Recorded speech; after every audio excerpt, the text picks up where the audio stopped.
Hello everyone, my self Ashish Kumar and I welcome you all in this video. आज के इस video में हम लोग क्लास 7 का चैप्टर नंबर 5 जो कि है फिजिकल एंड केमिकल चेंज, पूरे चैप्टर को वन शॉट में कंप्लीट करने वाले हैं। तो चलिए शुरू करते हैं। तो देखिए, इसमें सबसे पहले आपको बताया गया कि हम लोग हर एक दिन बहुत सारा चेंज देखते हैं अपना डेली लाइफ में। इसमें से बहुत सारा चेंज हम लोग को दिया हुआ है, जैसे कि your mother ask you to dissolve sugar. आपकी मम्मी जैसे कि कभी कभी बोलती है कि चीनी को डिजोल्व करो, ठीक है, कोल्ड ड्रिंक बनाने के लिए, या फिर sugar solution is a change. तो जैसे हम लोग शुगर सॉल्यूशन बना रहे हैं तो ये भी एक टाइप का चेंज है, ठीक है। तो इसमें हम लोग को चेंज के बारे में बताया जा रहा है। इसमें सबसे पहले बताया जाएगा दो टाइप का चेंज, फिजिकल चेंज और केमिकल चेंज, ठीक है। तो चलिए देखते हैं। सेटिंग कर्ड फ्रॉम मिल्क, दही का बनाना दूध से, ठीक है, ये भी एक चेंज है। कभी कभी मिल्क क्या हो जाता है, खट्टा हो जाता है। सावरिंग जो हो रहा है वो भी एक चेंज है। रबड़ को स्ट्रेच करना भी एक चेंज है, ठीक है। तो ये चेंज को हम लोग ब्रॉडली क्या करते हैं, दो टाइप में क्लासीफाई किए हैं। पहला है हम लोग का फिजिकल और दूसरा है केमिकल, ठीक है। तो चलिए एक एक करके पढ़ते हैं। तो देखिए, पहला जो चेंज है वो है फिजिकल चेंज। फिजिकल चेंज क्या होता है, तो फिजिकल चेंज को समझने के लिए हम लोग को सबसे पहले फिजिकल प्रॉपर्टी को समझना होगा, ठीक है। तो इसके लिए हम लोग को कुछ बहुत एक्टिविटीज़ दिया गया है, जिसमें से सबसे पहला एक्टिविटी देखिए, पेपर कटिंग वाला एक्टिविटी है। एक पेपर को क्या कीजिए, 4 स्क्वायर फीट में काटिए, उसके बाद फिर उसको और 4 पीस में काटिए और उसको एक जगह रखिए और जैसा था वैसा बनाने का कोशिश कीजिए। तो वो क्या हो जाएगा, ओरिजिनल पीस के जैसा शेप ले लेगा, लेकिन उसको आप पूरा ज्वाइन नहीं कर पाइएगा। लेकिन आप क्या ऑब्जर्व कीजिएगा कि इसका जो फिजिकल प्रॉपर्टी है इसका, उसमें कोई भी चेंज नहीं आया है इसका प्रॉपर्टी में। प्रॉपर्टी बस वैसा ही है, ठीक है। इसी टाइप से आपको और एक एक्टिविटी दिया गया है। इसमें आपका क्लास में क्या होता है कि टीचर लोग जब लिखते हैं बोर्ड में तो नीचे पूरा डस्ट भरा हुआ रहता है। उस डस्ट से को आपको ले करके जाना है और फिर से चौक बनाना है उसको पानी में, पानी से भिंगा के, ठीक है। तो इस टाइप से आप चौक का जो डस्ट है उससे फिर से चौक बना सकते हैं, ठीक है। और देखिए, तीसरा एक्टिविटी है, इसमें आपको आइस लेना है। आइस को सन में रख के मेल्ट करना है, ठीक है। और फिर जब मेल्ट हो जाएगा तो फिर उसको आइस बनाना है, ठीक है। तो ये है आपका नेक्स्ट एक्टिविटी। और इसके बाद जो नेक्स्ट एक्टिविटी है वो है boil some water in container. एक कंटेनर में आप पानी को गर्म कीजिए, ठीक है।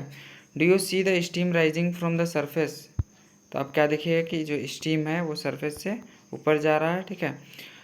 होल्ड एन इन्वर्टेड पैन, तो जैसे ही भाप ऊपर जाएगा आप एक कुछ ढक्कन उक्कन को रख दीजिए, तो स्टीम से क्या है, हम लोग फिर से उसको पानी हम लोग को मिलेगा, ठीक है। Observe the inner surface of the pan, तो आप क्या देखिएगा कि इनर सरफेस में ड्रॉपलेट ऑफ वाटर वापस आ गया है, ठीक है। और एक एक्टिविटी है जिसको थोड़ा सा सावधानी से आपको करना है, ठीक है।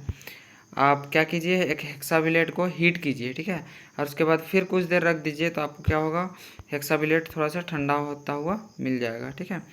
Does it get original colour, तो जब वो हीट होगा तो उसका कलर थोड़ा सा चेंज हो जाएगा, लेकिन वो वापस फिर अपना कलर ले लेगा जब ठंडा हो जाएगा, ठीक है। तो ये सारा एक्टिविटीज़ हम लोग को चेंज को समझाने के लिए बताया गया है, ठीक है। प्रॉपर्टीज सच है, देखिए, प्रॉपर्टीज सच है शेप, साइज और कलर और जो स्टेट होता है, ये सब प्रॉपर्टी कहते हैं फिजिकल प्रॉपर्टी, ठीक है। और एक वैसा चेंज जिसमें सिर्फ कोई सब्सटेंस का फिजिकल प्रॉपर्टी चेंज होता है, उस टाइप का चेंज को हम लोग फिजिकल चेंज कहते हैं, ठीक है। फिजिकल चेंज जनरली क्या होता है, रिवर्सिबल होता है। रिवर्सिबल कहने का मतलब इसको हम लोग उसके वापस स्टेट में वापस ला सकते हैं, जैसा पहले था, ठीक है, वैसे उसको कर सकते हैं। In such a change no new substance is formed, इस टाइप का चेंज में कोई भी नया सब्सटेंस का फॉर्मेशन नहीं होता है, ठीक है।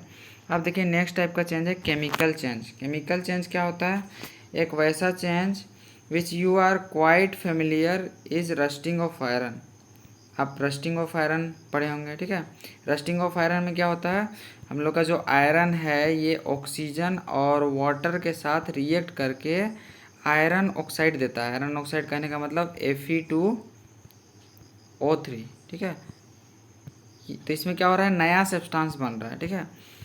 तो देखिए, यहाँ पे बताया जाएगा, जब हम लोग लोहा को पानी और हवा के कांटेक्ट में छोड़ देते हैं ऑक्सीजन के, तो उसमें एक सब्सटेंस ब्राउनिश कलर का सब्सटेंस लग जाता है जिसको हम लोग रस्ट कहते हैं, ठीक है।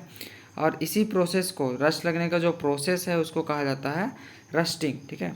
अब देखिए आयरन गेट पार्क्स और फार्मलेट जो भी बाहर में ऐसे ही पड़ा हुआ लोहा का आर्टिकल्स है, इसमें क्या होता है, जंग लग जाता है जब इसको हम लोग हवा और पानी के कांटेक्ट में ला के छोड़ देते हैं, यही है। या फिर आप किचन सब में भी देखिएगा, अगर वैसा आपके पास घर में आयरन का पैन या फिर तावा होगा, ठीक है, तो वो रस्टेड आपको मिलेगा अगर आप उसको छोड़ दिए होंगे कुछ टाइम तक। रस्ट इज़ नॉट आयरन, जो रस्ट बनता है वो आयरन नहीं होता है, वो डिफरेंट होता है, अलग होता है, ठीक है। वो एक नया सब्सटेंस होता है जो आयरन से बनता है, ठीक है, आयरन और ऑक्सीजन के कम्बिनेशन से। तो देखिए इसके बाद और आपको एक एक्टिविटी दिया गया है, इसको टीचर का प्रेजेंस में करना है, ठीक है। ये एक्टिविटी है मैग्नीशियम रिबन को जलाने वाला, ठीक है। मैग्नीशियम रिबन को जब आप जलाइएगा, ठीक है, तो मैग्नीशियम रिबन को जलाने से पहले आपको क्या चीज़ का ध्यान रखना है कि मैग्नीशियम जो होता है वो जनरली हवा के साथ रिएक्ट करके अपने बाहर में मैग्नीशियम ऑक्साइड का लेयर बना देता है। तो इसको पहले, सबसे पहले क्या कीजिएगा, आप सैंड पेपर से रगड़िएगा और मैग्नीशियम ऑक्साइड से आप इसको मैग्नीशियम बनाइएगा, और जब इसको ऑक्सीजन के साथ आप इसको जलाइएगा तो आपको मिलेगा मैग्नीशियम ऑक्साइड, ठीक है। तो यही कॉन्सेप्ट यहाँ पे बताया गया है। जब आप मैग्नीशियम को जलाइएगा तो आपको एक नीचे में एस मिलेगा, राख, ठीक है, यहाँ पे बताया जाएगा। When it completely Burns it leaves behind powdery S. देखिए ये क्या देता है, राख देता है, वो राख होता है मैग्नीशियम ऑक्साइड का। तो देखिए इसका रिएक्शन दिखाया गया है, मैग्नीशियम ऑक्सीजन के साथ रिएक्ट करके मैग्नीशियम ऑक्साइड दे रहा है, ठीक है। ये मैथ का इक्वेशन से थोड़ा सा अलग है, वही बताया जा रहा है। अब देखिए कलेक्ट द एस। अब एस को क्या कीजिए, आप पानी के साथ मिला के उसको लिथमस पेपर से टेस्ट कीजिए, तो वो एसिड है या बेस है पता चलेगा, ठीक है। तो जो मैग्नीशियम ऑक्साइड होता है वो बेसिक नेचर का होता है, ठीक है। On the basis of taste you know classify aqueous solution acidic और बेसिक। अब देखिए जब हम लोग एस वाटर में डिजोल्व करते हैं तो एक नया सब्सटेंस बनता है जिसका रिएक्शन यहाँ पे दिखाया गया है। जैसे कि देखिए मैग्नीशियम ऑक्साइड ये राख है एस, इसको वाटर के साथ जब रिएक्ट करा रहा है तो हम लोग को मिल रहा है मैग्नीशियम हाइड्रोक्साइड, जिसको हम लोग बोलेंगे MgOH का होल टू मैग्नीशियम हाइड्रोक्साइड, ठीक है, इसी को एस कहते हैं। As you have already learned in chapter 4 में आप पढ़े हैं कि मैग्नीशियम हाइड्रोक्साइड एक क्या है, बेस है, ठीक है। So magnesium oxide is new substance. तो यहाँ पे जो मैग्नीशियम ऑक्साइड है ये एक नया सब्सटेंस है, ठीक है, जो मैग्नीशियम रिबन को जलाने से मिला है, ठीक है। और मैग्नीशियम हाइड्रोक्साइड जब हम उसको पानी में मिला दिए तो वो एक और नया सब्सटेंस है, ठीक है, जो मैग्नीशियम ऑक्साइड और वाटर को मिलाने से बना है, ठीक है। अब देखिए अब एक और आपको एक्टिविटी दिया गया है, इसमें आपको क्या करना है, देखिए इसको टीचर को डेमोन्स्ट्रेट करना है, ठीक है। Dissolve tea spoon of copper sulphate. Copper sulphate का एक आपको सॉल्यूशन लेना है, ठीक है, हाफ कप में या फिर ग्लास में, ठीक है। अब उसमें क्या करना है, कुछ ड्रॉप सल्फ्रिक एसिड डाल देना है, ठीक है। You get a blue coloured solution, आपको एक ब्लू कलर्ड सॉल्यूशन मिलेगा, ठीक है। Save a small sample of the solution in test tube और अ ग्लास बोतल, ड्रॉप अ नेल और यूज्ड सेविंग ब्लेड। जब आपको उसको लोहा को कॉपर सल्फेट में डालिएगा तो उसमें एक रिएक्शन होगा, रिएक्शन को हम लिख के बता रहे हैं, जैसे कि ये कॉपर सल्फेट है ब्लू कलर का, ठीक है, ये कैसा कलर है, ब्लू, ठीक है। इसको जब रिएक्ट करा रहे हैं हम लोग आयरन के साथ, Fe के साथ, ठीक है, तो क्या होगा, ये आयन्स में टूट जाएगा, CO होगा CO2+ आयन और SO4 2- आयन में, और Fe इसके साथ जुड़ेगा SO4- के साथ, और हम लोग को मिलेगा FeSO4 जो कि ग्रीन कलर का होता है। क्या कलर का होता है, ग्रीन, ठीक है, इसको याद रखिएगा। और इसके साथ साथ जो कॉपर है वो अलग से डिपॉजिट हो जाएगा, ठीक है, यही रिएक्शन है यहाँ पे, ठीक है। तो देखिए यहाँ पे बताया जाएगा आगे, यही बताया गया है, देखिए यहाँ पे रिएक्शन को दिखाया गया है। कॉपर सल्फेट ब्लू कलर का आयरन के साथ रिएक्ट करके आयरन सल्फेट देता है जो कि ग्रीन कलर का होता है, और कॉपर डिपॉजिट के फॉर्म में हम लोग को मिलता है। अब देखिए एक नेक्स्ट एक्टिविटी है, take a teaspoon of vinegar. अब नेक्स्ट एक्टिविटी में आपको विनेगर लेना है, ठीक है, और इसको डालना है बेकिंग सोडा, इसमें मिक्स कर देना है, ठीक है। You would hear a hissing sound, आपको एक मतलब बबल टाइप का साउंड आएगा, बबल मतलब गैस वगैरह निकलने के टाइप का। तो आप कीजिए, क्या कीजिए, वो जो गैस निकल रहा है उसको आप लाइम वाटर से पास कीजिए, ठीक है। तो लाइम वाटर आपको जानकारी के लिए बता दें, लाइम वाटर जो है वो कार्बन डाइऑक्साइड को टेस्ट करने के लिए यूज होता है। ठीक है, लाइम वाटर क्या होता है, कैल्शियम कार्बोनेट। ठीक है, इसका अपीयरेंस हो जाता है मिल्की। ठीक है, मिल्की जो है वो अपीयरेंस तभी आता है जब उसमें कार्बन डाइऑक्साइड रहता है, जो भी हम लोग सब्सटेंस हम लोग का गैस है। ठीक है, मिल रहा है। तो देखिए यहाँ पे सारा रिएक्शन बताया जा रहा है। जो हम लोग का विनेगर है, विनेगर को एसिटिक एसिड भी कहते हैं। इसको जब सोडा के साथ मिक्स किए तो हम लोग को मिला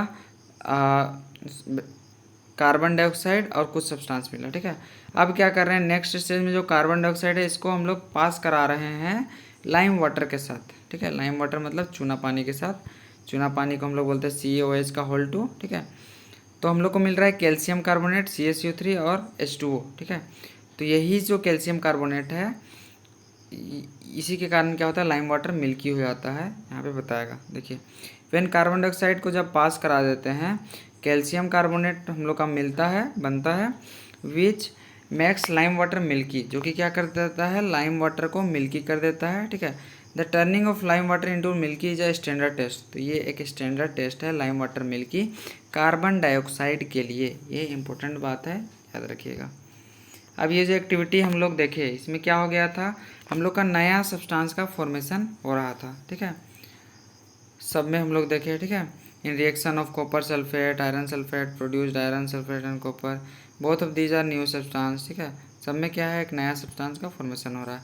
तो हम लोग केमिकल चेंज को आप समझते हैं, इसका मेन डेफिनेशन। ठीक है, केमिकल चेंज होता क्या है, एक वैसा चेंज जिसमें क्या होता है, नया सब्सटेंस का फॉर्मेशन होता है, उस टाइप का चेंज को हम लोग कहते हैं केमिकल चेंज। ठीक है, केमिकल चेंज को केमिकल रिएक्शन भी कहा जाता है। ठीक है, केमिकल चेंज बहुत इंपॉर्टेंट होता है हम लोग का जीवन में। कैसे इंपॉर्टेंट होता है, एग्जांपल बताया जा रहा है, जैसे कि फूड का डाइजेशन है, फल का पकना है। ठीक है, ग्रेप्स का फर्मेंटेशन, ये सब क्या होता है, केमिकल रिएक्शन के कारण ही होता है। ठीक है, जो भी दवाई बनाया जाता है उसमें जो एंड प्रोडक्ट मिलता है वो केमिकल रिएक्शन से ही मिलता है। ठीक है, प्लास्टिक वगैरह डिटर्जेंट सब जो बनाया जा रहा है ये सब केमिकल रिएक्शन से बनाया जा रहा है। ठीक है, we have seen that one और more new substance are produced in a chemical reaction. ठीक है, केमिकल रिएक्शन है, केमिकल चेंज में क्या होता है, एक या एक से अधिक नया सब्सटेंस का फॉर्मेशन होता है। ठीक है, in addition to new products the following may accompany a chemical change.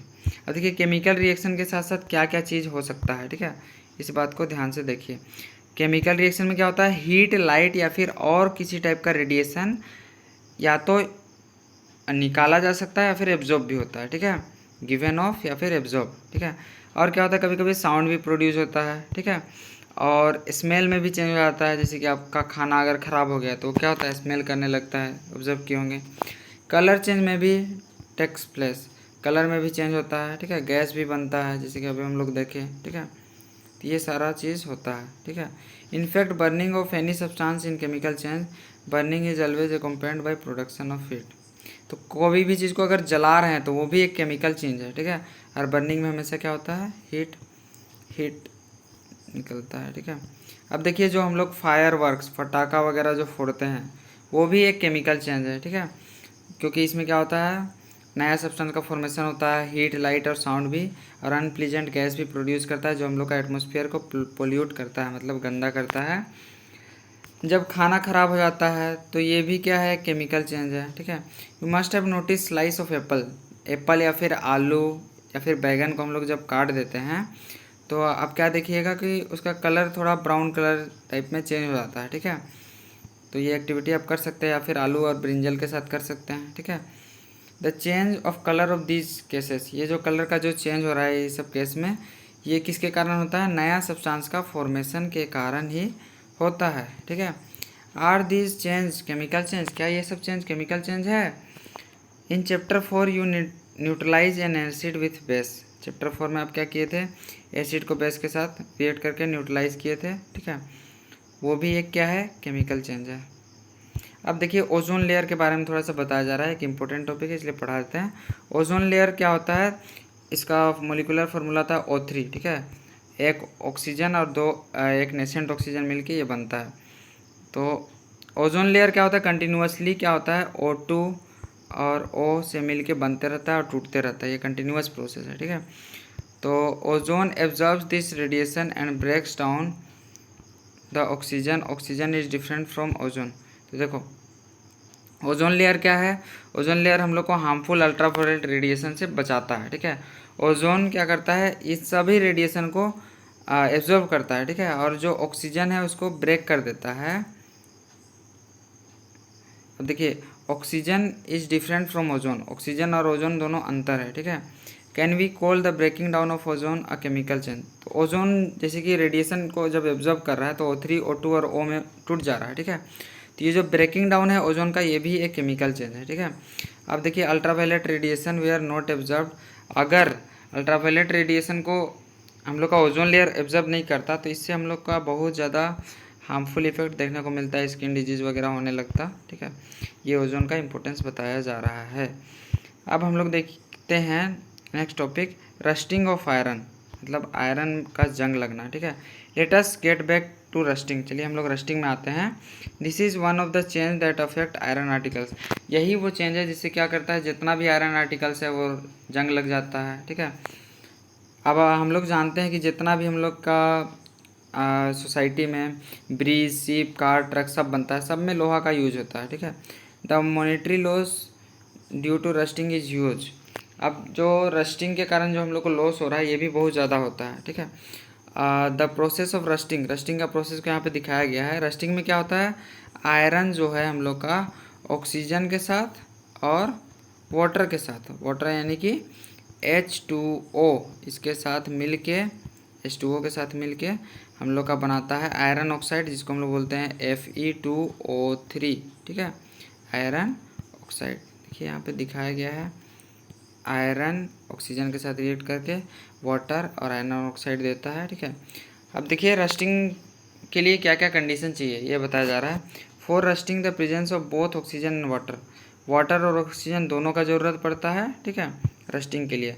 और बताया जा रहा है in fact if one content of moisture in air is high, अगर मॉइस्चर का कंटेंट अगर हवा में ज़्यादा है तो वो डायरेक्टली रिएक्ट कर सकता है बिना पानी के भी, ठीक है, क्योंकि उसको वाटर मिल जा रहा है हवा से ही, ठीक है। So how do we prevent rusting. अब सवाल आता है कि रस्टिंग को प्रिवेंट कैसे किया जा सकता है। पहला तरीका है ग्रीजिंग करना, ठीक है, लेकिन ग्रीजिंग क्या करते हैं, ग्रीजिंग हम लोग को रेगुलरली करना पड़ता है, ठीक है। और दूसरा तरीका क्या है, हम लोग क्या कर सकते हैं कि जिंक का कोटिंग कर सकते हैं, ठीक है। तो यहाँ पे देखिए वही से बात बताया जा रहा है। ये जो जिंक का कोटिंग करने का जो प्रोसेस होता है इसको कहते हैं गैल्वेनाइजेशन, ठीक है। आयरन में क्या करते हैं हम लोग, जिंक का कोटिंग करते हैं। साइकिल वगैरह में आप देखे होंगे शाइनी जो सरफेस ऊपर में रहता है वो गैल्वेनाइज किया हुआ रहता है। Iron pipes we use in our homes carry water, जो भी आयरन पाइप्स हम लोग घर में यूज़ करते हैं ये सब गैल्वेनाइज्ड रहता है। अब देखिए समुंदर में जितना भी शिप सब रहता है उसके बारे में बता रहा है। जो सॉल्ट वाटर होता है वो रस्ट का फॉर्मेशन को फास्टर कर देता है, ठीक है। इससे जितना भी शिप वगैरह है उसको बहुत ज़्यादा लॉस का सामना हर साल करना पड़ता है, ठीक है। अब देखिए स्टेनलेस स्टील के बारे में बताया जा रहा है। ये क्या होता है, ये स्टील तभी बनता है जब हम लोग कार्बन को और मेटल को आयरन के साथ, ठीक है, आयरन के साथ कार्बन और मेटल जैसे कि क्रोमियम, निकल, मैग्नीज को मिला के बनाते हैं, तो ये जो है जंग नहीं लगता है, ठीक है। अब देखिए नेक्स्ट हम लोग का जो लास्ट टॉपिक है ये है क्रिस्टलाइजेशन, ठीक है। क्रिस्टलाइजेशन में हम लोग क्या करते हैं, क्रिस्टल के फॉर्म में हम लोग को मिलता है। क्रिस्टल मतलब कोई भी लिक्विड में सपोज कुछ डिजोल्व है, ठीक है, इसको अगर हम लोग को सॉलिड फॉर्म में चाहिए तो उसी वो जो प्रोसेस से आता है उसको क्रिस्टलाइजेशन कहते हैं। देखिए यहाँ पे आप समझिएगा, you have learn the salt can be obtain from evaporation. हम लोग सॉल्ट को ऑब्टेन कर सकते हैं, समुंदर में जो सॉल्ट रहता है उसको क्या कराया जाता है, इवोपोरेट कराया जाता है, आप पढ़े होंगे, ठीक है। Salt obtain in this manner is not pure. अब ये जो सॉल्ट है ये प्योर नहीं होता है, ठीक है। तो हम लोग क्या करेंगे, सॉल्ट को पानी में डिजोल्व कर लेंगे, उसके बाद फिल्टर पेपर से पास करा के फिर उसको अगर इवोपोरेट कराते हैं तो हम लोग को जो सॉल्ट मिलेगा वो प्योर मिलेगा, ठीक है। However large crystals of pure substance, तो बड़ा बड़ा जो क्रिस्टल है प्योर सब्सटेंस का उसको हम लोग ऑब्टेन कर सकते हैं by the method of crystallisation, ठीक है। और इसी प्रोसेस को कहते हैं क्रिस्टलाइजेशन, ठीक है। तो ये क्रिस्टलाइजेशन एक फिजिकल चेंज है, ठीक है, इसमें कोई भी केमिकल चेंज नहीं होता है। तो क्रिस्टलाइजेशन का एक एक्टिविटी दिया गया है, इसमें आप क्या कीजिए, कॉपर सल्फेट लीजिए, ठीक है, कॉपर पाउडर लीजिए, उसको ऐड कीजिए, ठीक है, पानी में, ठीक है, देखिए पानी लेने बोल रहा है, पानी में कॉपर सल्फेट पाउडर को ऐड कीजिए और तब तक ऐड कीजिए जब तक पूरा डिजोल्व ना हो जाए, ठीक है, जब तक डिजोल्व हो रहा है डालते जाइए, ठीक है। Continue adding copper sulphate till no powder can be dissolve, यही बोल रहा है। फिल्टर द सॉल्यूशन, फिर क्या कीजिए, उसको फिल्टर कीजिए, उसके बाद उसको ठंडा होने दीजिए, कूल होगा और वो हार्ड हो जाएगा तो आपको मिलेगा कॉपर सल्फेट का क्रिस्टल, प्योर क्रिस्टल, ठीक है, कॉपर सल्फेट का, यही है। तो आपका चैप्टर इसमें ख़त्म हो चुका है। उम्मीद करते हैं सारा कॉन्सेप्ट अच्छे से क्लियर हुआ होगा। तो आज के लिए बस इतना ही, थैंक यू। अगर वीडियो पसंद आ रहा है तो थोड़ा सा सपोर्ट कर दीजिए, थैंक यू।